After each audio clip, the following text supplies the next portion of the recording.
Welcome to the yet another session on the subject system analysis and design. So in our previous lectures, we were discussing the data and process modeling techniques. We have already discussed the system flowcharts, data flow diagrams, and today we will be discussing the decision tree. So let's start the session with the introduction to the decision tree. So basically, a decision tree is a graphical model describing decisions and their possible outcomes. तो जो decision tree है, it is a graphical model. एक graphical model है जिस जो क्या describe करता है कि कितने डिसीजन और उनके पॉसिबल आउटकम्स हो सकते हैं. The decision trees are extensively used in the area of artificial intelligence.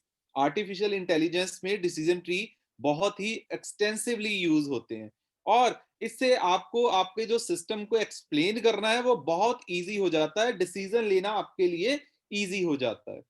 It defines all the actions that result from various combination of conditions as per logic rules. तो obviously एक know decision के multiple outcomes हो सकते हैं. उन multiple outcomes के combinations हम बना सकते हैं based upon the logical rules और उससे हम जो है अपना डिसीजन इजीली ले सकते हैं.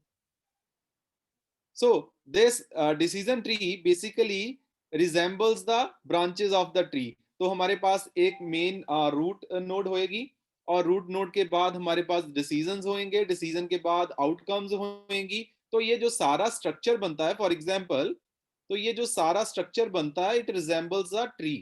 जैसे ट्री की एक मेन स्टेम होती है, फिर ब्रांचेस होती हैं, फिर लीव्स होते हैं. तो इसी तरह से जो डिसीजन ट्री है उसका स्ट्रक्चर भी कुछ ट्री की तरह ही रिजेंबल करता है. तो इट मींस आपके पास एक रूट नोड होएगी like a stem, then you will be having various decisions like the branches and the various outcomes, various result that are called the leaves. The branches of the tree depends upon the logical alternatives.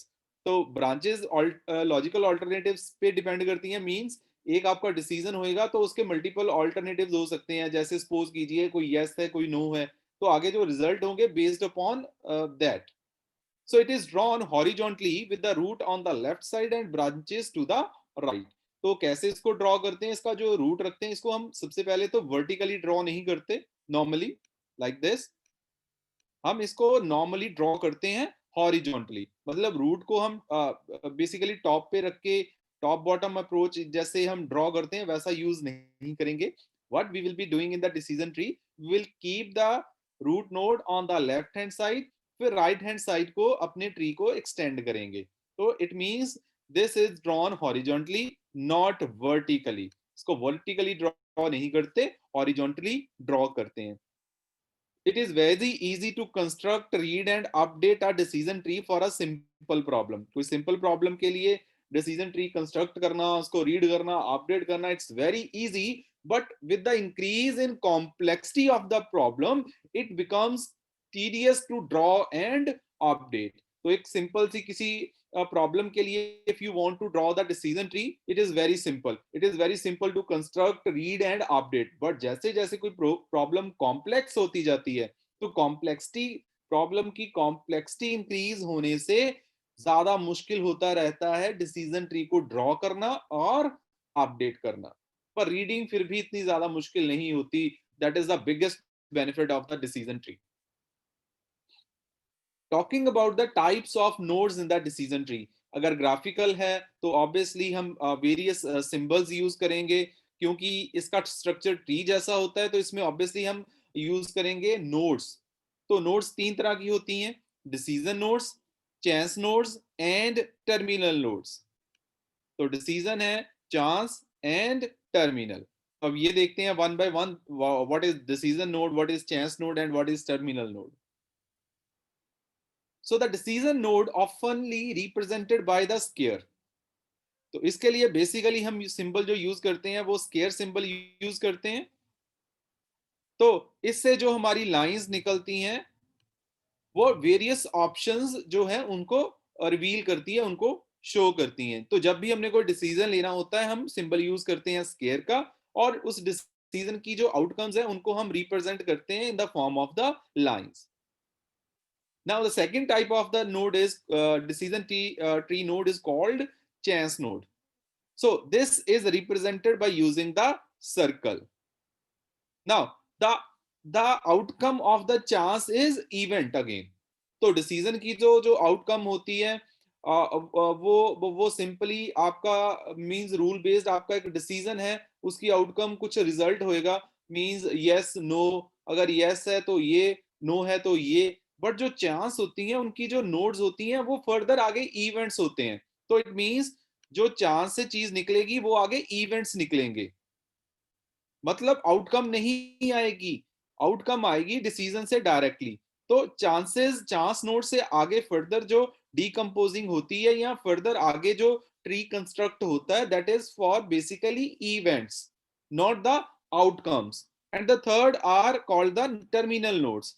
तो जैसे नाम से ही clear है, so these are basically represent to end of the decision tree.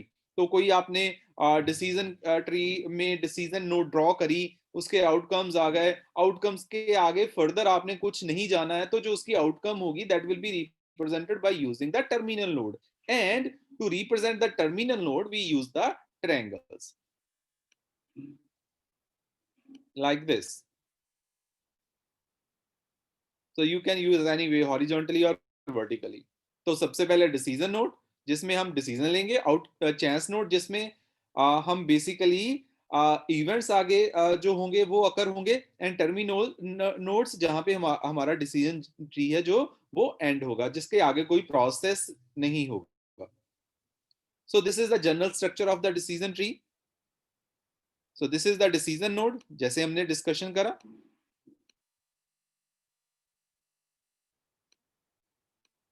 तो decision node पे आप कोई डिसीजन लोगे, डिसीजन नोड के आगे है चांस नोड, चांस नोड के आगे है जो इवेंट्स, और इवेंट्स के बाद ये हैं आपकी टर्मिनल नोड्स. तो टर्मिनल नोड में basically the end of the decision tree. इस टर्मिनल नोड हम तब यूज करते हैं जब हम आगे हमने कुछ भी उसको इंटरप्रिटेशन उसकी नहीं करनी. तो चलिए एक छोटी सी एग्जांपल डिस्कस कर लेते हैं अब डिसीजन ट्री की. तो हमारी रूट नोड है, तो हमें डिसीजन लेना है वेदर हंग्री और नॉट. तो अगर आ गया यस, तो next decision is it mid day, yes eat lunch, termination. No, it is not midday. Is it after 6 p.m.? Yes, eat dinner. No, have a snack. Then if you are not hungry, no, work to do. कुछ काम है करने के लिए? Yes, do work. Terminate. नहीं, कुछ काम नहीं है करने के लिए. Have you worked out? Means कि आपने एक्सरसाइज कर ली है अगर कोई काम करने के लिए नहीं है. Yes, मैंने एक्सरसाइज कर ली है, तो ठीक है जी. Watch TV. End of the decision tree. नहीं, I have not exercised yet. तो आगे फिर हमारी आ गई चांस नोड. अच्छा, अगर आपने एक्सरसाइज नहीं की है तो चांस ऑफ रेन कितने हैं? 70% chance of rain, go to the gym, go for the indoor activity. And if there are less chance of rain then go for the outside exercise like running. So this decision tree basically helps you to take the decisions. इसीलिए artificial intelligence में ये बहुत ज्यादा use होते हैं जब we want to make a machine intelligent, क्योंकि decision tree की हेल्प से वो डिसीजन लेती है. जब डिसीजन लेने का टाइम होता है तो वो सिंपली डिसीजन ट्री को यूज करती है, रूट नोड को ड्रॉ किया to solve the root of the problem. उसके आगे उसके जो आउटकम्स हैं, उनके आउटकम्स के आगे फर्दर अगर कंडीशंस हैं या इवेंट्स हैं, उसके हिसाब से हम आगे नोड्स यूज करेंगे, और जो लास्ट हमारा डिसीजन होगा that will be terminated bye using the triangle. So this is the simple example of the decision tree. So that concludes our presentation. आज हमने डिस्कस किया द डिसीजन ट्री कि ये डिसीजन ट्री होता क्या है. Basically the graphical model represents all the possible decisions and their outcome. कितने possible decisions हो सकते हैं और उनकी क्या क्या आउटकम्स हो सकती हैं. This is graphically represented by the decision tree. तो 3 तरह की नोड्स होती हैं, डिसीजन, चेंस एंड टर्मिनल। उसके बाद हमने डिस्कस किया डिसीजन, चेंस और टर्मिनल नोड के बारे में। Then we discuss the simple general structure of the decision tree. Then we discuss the example of the decision tree. So that concludes our today's presentation. I hope आपको decision tree, उसका concept और उसकी example है जो वो clear हुए। So thank you very much for joining. See you in the next session.